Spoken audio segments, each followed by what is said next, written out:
I'm Elle and I'm here with Better Than Wizards. Do you want to go around and maybe give yourselves a bit of an introduction, what instruments you play? Yeah, I'm Daniel. I sing and play the bass guitar. I'm Peter. I play the saxophone. I'm Gemma on the trumpet. I'm Hugh. I play the keys. I'm Jordan. I play the drums. I'm Lockie. I play guitar. Nice and big band, loving it. So how would you describe your sound in one word? Or to people who don't know you, how would you describe your sound, your genre? Always the hardest question, isn't it? Yeah. Especially for us, it is eclectic. We throw that. around words like funk, soul, pop, and rock. Yeah. A bit of the Bamboos, if you know that great Melbourne band. What does everyone else think? Yeah, I mean, it's one we struggled with over the years, isn't it? We spent a lot of time trying to write bios and work out one or two words, and it just, I mean, there's a bit of funk in there, but there's a bit of everything, really. How long have you guys been a band? What's your origin story? How'd you guys meet? How'd it start? Over this side. Yeah, so Pete and I, our mums met in baby group. Love that. And then we went to all versions of school and then uni together, technically, although studying different things. They did some music and journalism and stuff, and I ended up in teaching. And so I don't know, 2005 we finished high school. We weren't Better Than the Wizards for a couple of years after that, so it's been a while. How'd you come up with the name? Want to field that one? Yeah, so keyboard player at the time. He kind of came up with it. Not in the band anymore. Not in the band anymore. Although shout out to Dave. Shout out to Davo. He's out in Europe now, being a landscape architect. Anyway, there was a woman who was a friend of the band, and she was sort of suggesting to us, "Hey, why don't you call yourselves the Wizards?" And Dave was like, "That is literally the worst band name I've ever heard in my whole life. But then literally anything is better than the Wizards." And then we're like, "Well, we'll be better than the Wizards then." I love that. That's it. That's so good. When writing a song, how does it work? So does one of you start? Does one start some sort of melody on the instrument, or how does that all work? Talk me through. I think it kind of works in all of the ways that writing a song works with us. So like sometimes somebody will have a lick, like there's a keyboard line that Jordan brought to the band once that we sort of added some lyrics to, and that turned into Jordan the drummer. That turned into Waiting, and then like Father will come up with a lot of stuff as well, like where he'll either have a chord progression or he'll have a bass line. Sometimes it'll be a lyric that will come up, and then we'll kind of write something around that. Usually we come up with the music first, and then we'll sort of insert the words in there. And sometimes we'll half-ass that, and then we'll mush them both together. And then we've got a good song instead of two half-finished, almost good songs. Yeah. And who writes the lyrics? Are you all kind of like do it, or? Pete's a self-proclaimed poet of the band. Loves love it. that. I've never been self-proclaimed. I think when somebody else tells you. Yeah, well, that's true. It's a bit of both. Like sometimes I'll bring a almost fully formed idea, and then these guys will make it sound good. Certainly, when you play songs as you would know to yourself on your phone recorder or whatever, it's like, well, this is something. Yeah. But lately, that's what I was going to jump on the mic and say is I think we've evolved a little bit. Like some stuff we'll put out later this year or early next year. There's a song called, I think, Give This Heart Away. I remember we were just jamming and like came up with ideas, and then mumble and sing, and then lyrics would come. That's how I do it as well. Like I have the music and I'm just going, and then whatever like syllables I end on, I'm like, oh, that sounds like an O, so maybe I'll do like go. Gemma pulled out travel diaries, I think, lately, and a few other things, and so it's been good. It's been really collaborative, which is nice. Awesome. That's great. It must be difficult being such a big band. There must be a lot of like creative differences, and but that's what makes it, right? Like, yeah, you get you forged through the fire of adversity. That's kind of how the songs end up. Yeah, exactly. Yeah. So what's next for the band? Do you have any future projects? Any more gigs? I know we're here for a single launch today, but you're hoping to release an album. What is your long-term goals, I guess? Oh, there's a lot of questions in there. I've got a lot more. This is just about the band. Yeah. I think so. Gig wise, this year we're playing a Eltham Jazz Fest in a month's time. I think that's the only one we have booked so far. And then I think we've slowly been releasing all these singles. So I think we'll try and put it out an album at some stage this year. What that looks like is to be determined, but we'll try and do that. And then we've just recently been recording some new stuff. So once we kind of get that out, we might move on to some new that's music. End of this year, maybe start of next year. Do you have a booker, or do you do everything yourselves? All ourselves at the moment. Oh, yeah. look at you go. That's awesome.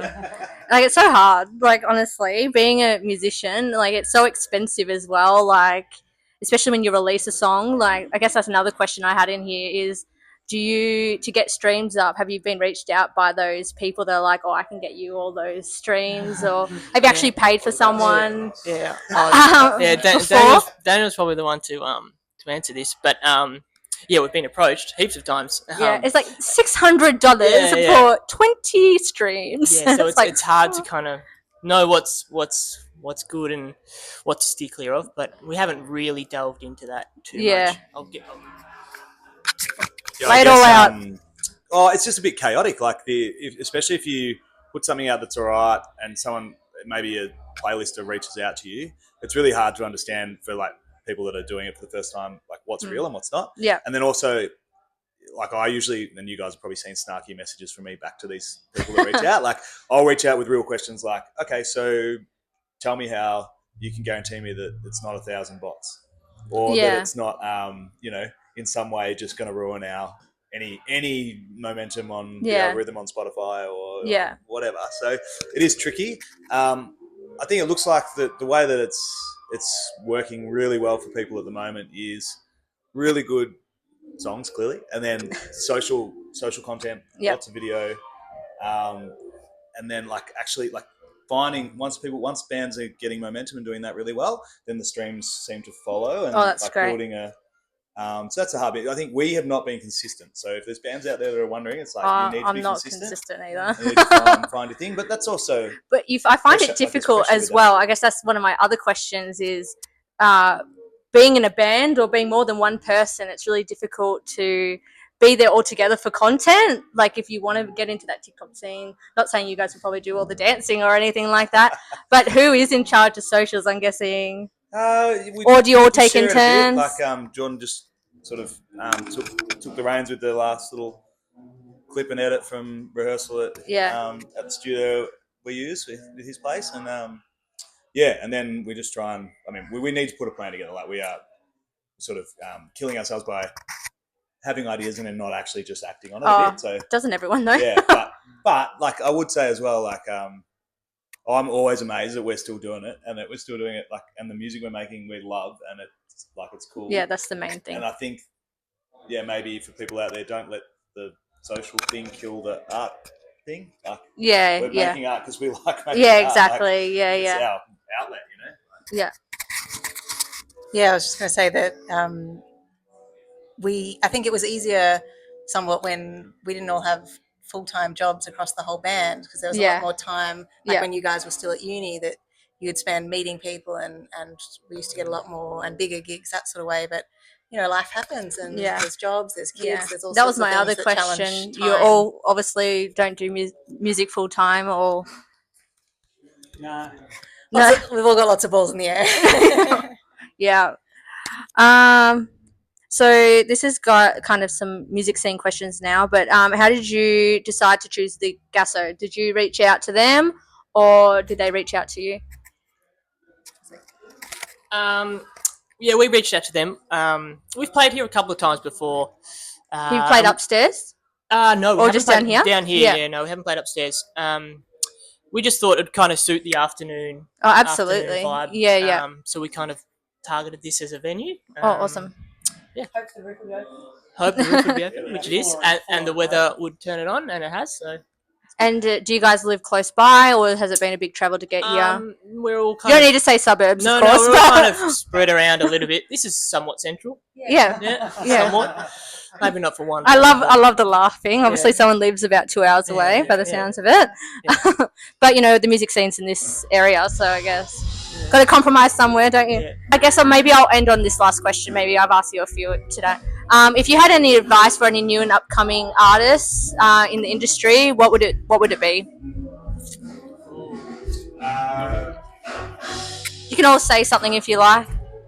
I'd say gig a lot, network a lot, Yeah. Reach out to people, make friends, because that's probably the best thing. Like for instance, Jordan, our drummer, he's from Naarm originally, so that's how we ended up playing the Echuca Riverboats Festival years ago, which that was sweet.